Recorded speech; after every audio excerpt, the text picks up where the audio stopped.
Maxim கார்கியின் தாய் நாவல் இப்போது audio வடிவில் உங்கள் விகடன் பிளேயில். இப்போவே விகடன் ஆப்பை டவுன்லோட் பண்ணுங்க. எஃப்ஐஆர்லாம் போட்டு கேஸை ஃபைல் பண்ணியாச்சு. அவனை ஜாமீனில் கூட விட்டாச்சு. இப்போ வந்து கேஸை வாபஸ் வாங்கணும்னு சொல்கிறீங்க? அதெல்லாம் முடியாது. என்னக்கா பண்ணுறது? பேசாமல் கிளம்பி போங்கம்மா. ஏம்மா, காணாமல் போன பொண்ணு எங்கே இருக்குன்னே தெரியல, அதுக்குள்ளே கம்ப்ளைண்ட் கொடுக்குறீங்க, வாபஸ் வாங்குறீங்க, ஜாமீன் எடுக்கிறீங்க. என்னம்மா இதெல்லாம்? சார், நீங்கள் தான் எப்படியோ தேடி கண்டுபிடிக்கணும் சார். இதை மட்டும் கரெக்டாக சொல்லுங்க. ப்ளீஸ் சார், எப்படியாவது. தேடிட்டு தாமா இருக்கோம். ஆனால் எனக்கு ஒரு விஷயம் புரியவே இல்லை. நீங்கள் என்னடானா உங்கள் மாப்பிள்ளை ரொம்ப நல்லவர், இது மாதிரிலாம் செய்ய மாட்டாரு அப்படின்னு சொல்லி கம்ப்ளைண்ட்டை வாபஸ் வாங்க வந்திருக்கீங்க. ஆனால் அவங்க என்ன பண்ணியிருக்காங்க தெரியுங்களா? ஜாமீனில் எடுத்தது மட்டும் இல்லாமல் அவங்க ஒரு கம்ப்ளைண்ட்டை கொடுத்துட்டு போயிருக்காங்க. என்ன கம்ப்ளைண்ட் தெரியுமா? உங்கள் பொண்ணு கண்மணி எவங்க கூடயே ஓடி போயிட்டாலாம்.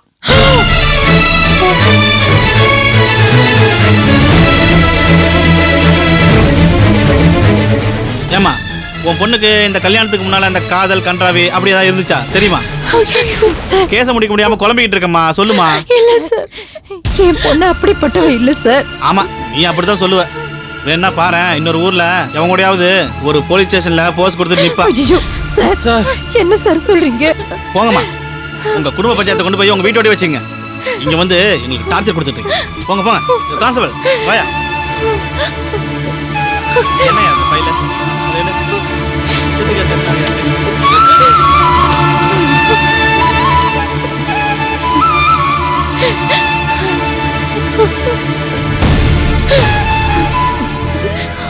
ஆத்தி மேகலை கொஞ்சம் கூட நான் கூசாம கண்மணி பத்தி எப்படி புகார் கொடுத்திருக்காங்கன்னு அவளை போய் எப்படித்தான் சொல்றதுக்கு இவங்களுக்கெல்லாம் மனசு வந்ததோ. அம்மா, அவங்க சொன்ன அதெல்லாம் உண்மை ஆயிடுமா என்ன? அவ எங்க இருக்கான்னு தெரியல. அதுக்குள்ள என்னெல்லாம் நடந்து போச்சு. கடைசியில இப்படி ஒரு அபாண்டம்.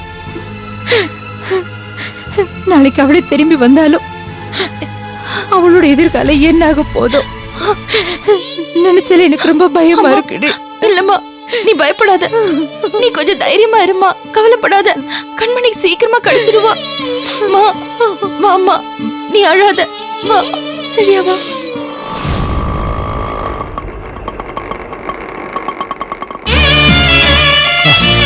வெயிட் பண்ணுப்பா.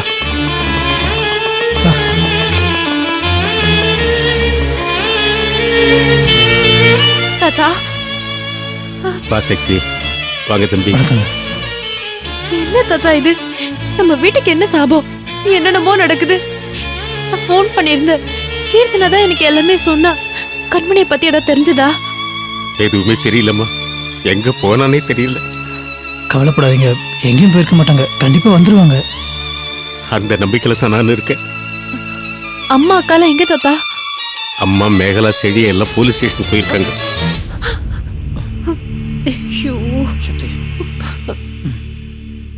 எவடி அது? எதுக்கடி வந்த? எதுக்கடி வந்த? இல்லத்த. அத்தையா? சீ, வாய மூடு. ஓரோ முறை சொல்லி கூப்பிட வந்திருக்கான். எதுக்கு வந்து கேக்குறல்ல? கண்மணியை காணோம், நாங்க விசாரிச்சுட்டு போலான்னு வந்தேன். கண்மணி? கண்மணி பேரை சொல்ல கூட உனக்கு யோகிதை இல்லடி.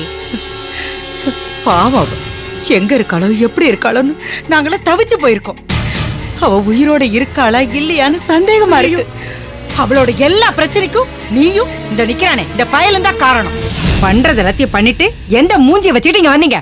வாங்க வழியே. குத்தம் சொல்றதுக்கு ஒரு அர்த்தம் வேணுங்க. நாங்க என்னங்க தப்பு பண்ணோம்? என்ன பண்ணீங்களா? ஆஸ்பத்திரியில அந்த பஜாரி தாமரை பாத்தீங்கல்ல, வாயை மூடிக்கிட்டு உங்க வேலையை பார்த்துட்டு போக வேண்டியதானே. நீங்க அவகிட்ட சண்டை போட, அவ அவங்க வீட்டுல போய் அண்ணங்காரங்கிட்ட சொல்ல, அந்த குடிகார பாவி கண்மணிய போட்டு அடி அடி நடிச்சு இழுத்துட்டு போயிருக்கா. அவ என்ன ஆனாலும் ஏதானாலும் எல்லாமே அவ தலையில தானே வந்து விடுது. தப்புதாங்க, ஆனா நாங்க பேசாம தான் போனோம்.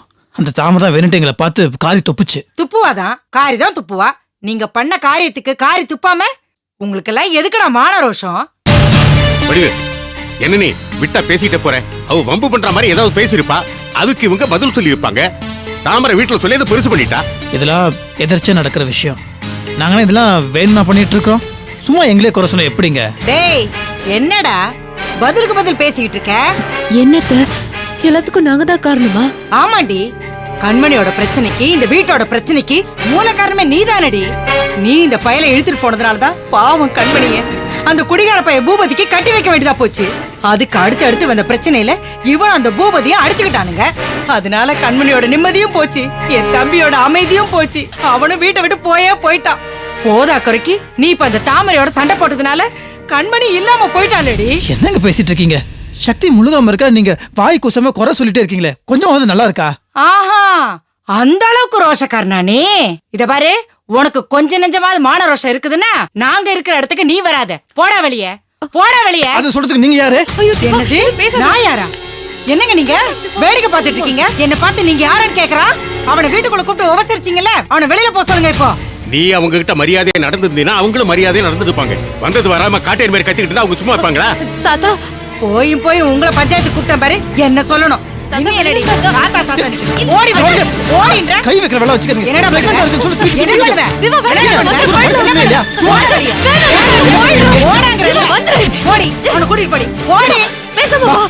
போறேங்க. உங்ககிட்டலாம் பேசுறதுக்கு மனுஷத்தனம் இல்லாம இல்ல சக்தி. யாரா இருந்தாலும் ஓரளவுக்கு தான் மரியாதை. நானும் பார்த்துட்டே இருக்கேன், சும்மா ஓவரா பேசிட்டே இருக்காங்க. இல்ல திவா, அவங்க சொன்னதெல்லாம் உண்மைதான். எல்லாத்துக்கும் நான் தான் காரணம். என்னாலதான் என் குடும்பத்துக்கும் கண்மணிக்கும் இந்த கஷ்டம் எல்லாம். நான் பாவி திவா, என்னால அந்த குற்ற உணர்ச்சியை தாங்கவே முடியல. இத பாரு, சும்மா இரு. வா போலாம். வா.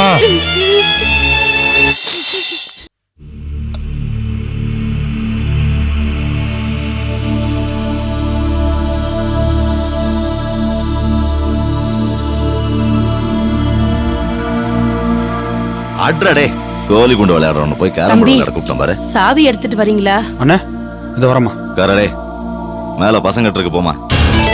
அப்படியே அந்த பொண்ணுகிட்ட நைஸா பேசி விஷயத்த கறக்க பாரு. சரிங்கய்யா.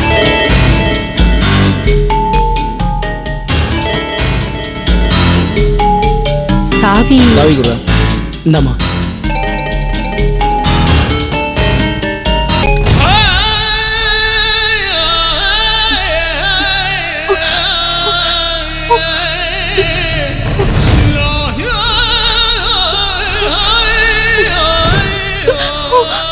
ஏம்மா என்ன பார்த்து பயப்படுற? சாப்பாடு கொண்டு வந்திருக்கேன், சாப்பிடு.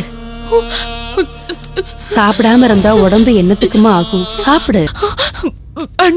ஏம்மா பயப்படுற? நான் சாதாரண வேலைக்காரி. வீட்டு வேலை சமையல் வேலை செஞ்சு பொழைச்சுக்கிட்டு இருக்கேன். எல்லாம் எதுக்கு? இந்த ஒரு ஜன் வயிற்றுக்காகத்தான். நீ ஏமா உன் வவுத்த காய போடுற? எனக்கு பயமா இருக்கு. என்ன விட்டு சொல்லுங்களேன். ஏம்மா கண்மணி, என் பேரு உங்களுக்கு எப்படி தெரியும்? அவங்க கண்மணி பேசிட்டு இருந்ததை கேட்டம்மா. அவங்க வேலை முடிஞ்ச உடனே உன்னை பத்திரமா அனுப்பிடுவாங்க. நீ சாப்பிடாம இருக்கிறதுனால ஒரு பிரயோஜனமும் இல்லம்மா. நான் என்னங்க பண்ண? என்ன எதுக்கு இங்க அடிச்சு வச்சிருக்காங்க? இது இவங்களுக்கு அக்கிரமமா இல்லையா? அவங்க ரொம்ப பெரிய ஆளுங்க, அப்படிலாம் சொல்லக்கூடாது. நான் சாதாரண வேலைக்காரி. அவங்கள பத்தி பெருசா எனக்கு ஒண்ணும் தெரியாதுமா. உனக்கு ஒண்ணும் ஆகாது. அவங்க வேலை முடிஞ்சதோ அடுத்த நிமிஷமே உன்னை வீட்டுல கொண்டு போய் விட்டுடுவாங்க. ஏமா அழற? நான் எவ்வளவு தைரியம் சொல்றேன். சாப்பிட்டு பேசாம தூங்குமா. உனக்கு எந்த ஆபத்தும் வராது. நான் இருக்கேம்மா. எனக்கு ஏதாவது ஆயிடுமோன்னு நினைச்ச அழலங்க. அப்புறம் எதுக்குமா அழற? எனக்கு ஏகப்பட்ட சிக்கல். என் புருஷன் வீட்டுல பயங்கர பிரச்சனை.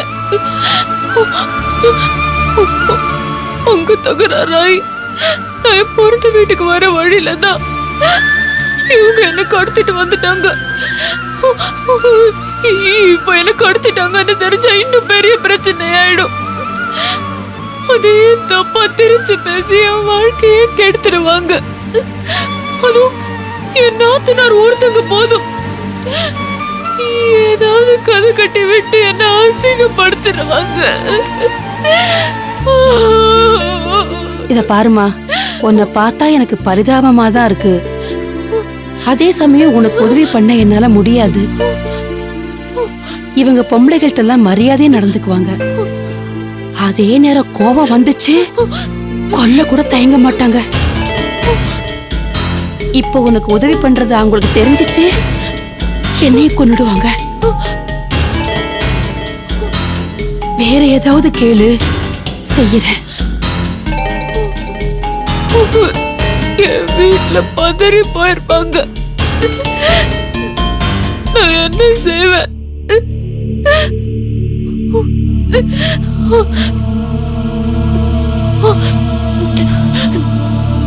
எனக்கு ஒரு உதவி பண்றீங்களா? சொல்லுமா.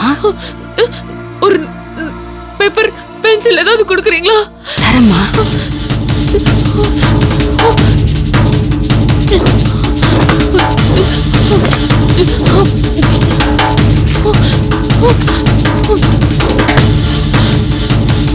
இந்தம்மா.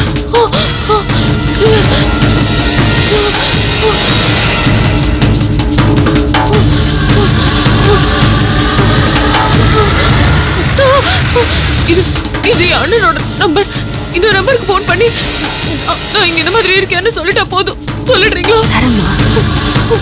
இவ்வளவுதானே, சத்தம் இல்லாம பண்ணிடு, சரியா?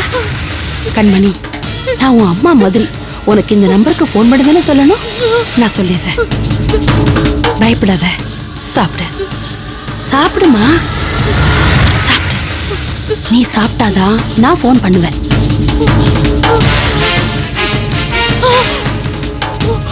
நல்ல பொண்ணு. பயப்படாம சாப்பிடு.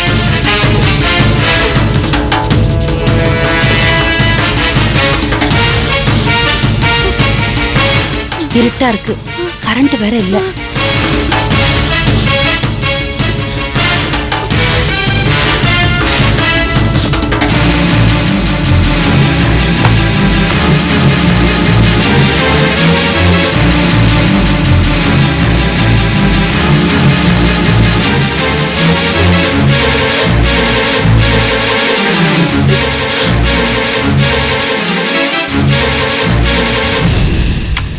ஐயா, என்னம்மா பொண்ணு சாப்பிட்டுச்சா? ஒரே அழுகைங்கய்யா. பார்க்கவே பரிதாபமா இருக்கு. அப்படி இப்படின்னு முயற்சி பண்ணி சாப்பிட வச்சுட்டேங்க ஐயா. அதுகிட்ட பேசுனியா? என்ன சொல்லுது? பேசுனேங்க ஐயா. புருஷன் வீட்டுல இருந்து கோச்சிட்டு வரும்போது கடத்திட்டு வந்துட்டீங்க. சரி. ஏற்கனவே அது வீட்டுக்கும் புருஷன் வீட்டுக்கும் பிரச்சனை. இப்ப இவங்க வேற கடத்திட்டு வந்துட்டாங்க. இதை வச்சு பெரிய பிரச்சனையாக போகுதுன்னு ஒரே புலம்புறங்க ஐயா. அது கதையை கேட்டா துலாபார ரேஞ்சுக்கு சோகமா இருக்கு. வேற என்ன சொல்லுச்சு? அப்படி இப்படி நைஸா பேசி போன் நம்பர் வாங்கிட்டேங்க ஐயா. இல்லாடிதான் கூட அவங்க அண்ணனுக்கு தகவல் சொல்ல சொல்லுச்சு. இந்தாங்க. சரி, நீ போ. சரியான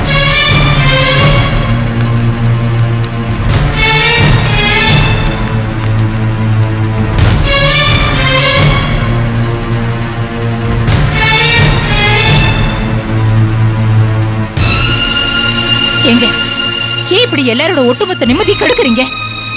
உங்களோட கோபம் திமிரு இப்ப என் பொண்ணோட வாழ்க்கையை கெடுத்துருச்சு. இப்ப எதுக்கடி இங்க வந்து சத்தம் போடுற? நான் சத்தம் போடுறேனா? என் வயிறு எரியுதுங்க. நீங்க படுக்க சும்மா உட்காராம சம்மந்தி வீட்டுக்கு போய் அடுக்கடுக்கா பிரச்சனை பண்ணிட்டு வந்திருக்கீங்க. இப்ப அது எங்க கொண்டு போய் விட்டுருக்கு தெரியுமா? எல்லாமே போச்சு.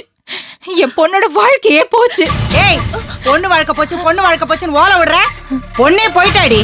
அந்த கருத்த மூஞ்சிக்காரன் நம்ம கண்மணியை கொன்னுட்டான். நிறுத்துங்க. எதுக்கு எடுத்தாலும் என் பொண்ணு செத்துட்டான்னு சொல்றீங்களே. மறுபடியும் சொல்றதுனால அந்த வார்த்தை பலிச்சிட போகுது. ஏண்டி, கண்மணி உயிரோட இருக்கா, திரும்பி வருவான்னு எதை வச்சுட்டு சொல்ற? அவ திரும்பி வரணும்னு எனக்கு மட்டும் ஆசை இல்லையா? அவ உயிரோட இருந்தா ஒண்ணு அவ வீட்டுக்கு போயிருக்கணும், இல்ல நம்ம வீட்டுக்கு வந்திருக்கணும். இது ரெண்டும் இல்லைன்னா நமக்கு போனாவது பண்ணிருக்கணும்ல. ஐயோ கடவுளே, கொஞ்ச நேரம் பேசாம இருங்களே, உங்களுக்கு புண்ணியமா போகும். யாரடிவா முட்டாளா நீ? கண்மணி ஒண்ணு சின்ன பொண்ணு இல்லடி, விவரமானவ. அவ எங்க இருக்கா ஏதா இருக்கான்னு ஒரு போன் பண்ணியாவது பேசிருப்பால, செய்யலையே. அப்படின்னா என்ன அர்த்தம்? அவ உயிரோட இல்லடி. கடவுளே, இவங்க இங்க நெருப்பள்ளி கொட்டுற மாதிரி பேசுறாங்க. அங்க சம்மந்தி வீட்டுல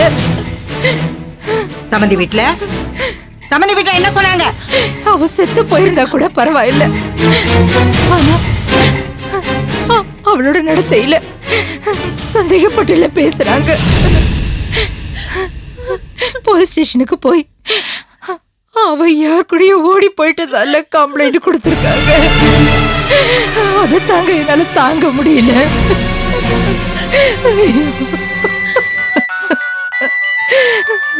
ஹலோ தம்பி அக்கா மேகலா இருக்காங்களா? இருக்காங்க. போனை கொஞ்சம் அவங்க கிட்ட கொடுங்க ராசா. ஒரு நிமிஷம். யாருடா? யார் போன்ல? தெரியலம்மா, அக்கா கிட்ட தான் பேசணுங்கிறாங்க. இந்தா. ஹலோ, மேகலா பேசுறேன்.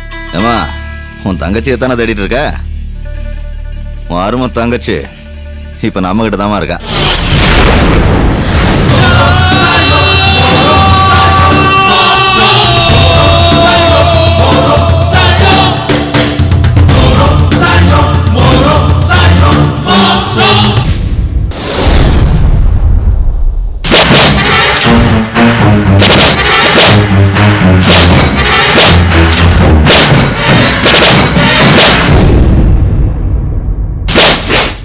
மாக்சிம் கார்கியின் தாய் நாவல் இப்போது ஆடியோ வடிவில் உங்கள் விகடன் பிளேயில். இப்போவே விகடன் ஆப்பை டவுன்லோட் பண்ணுங்க.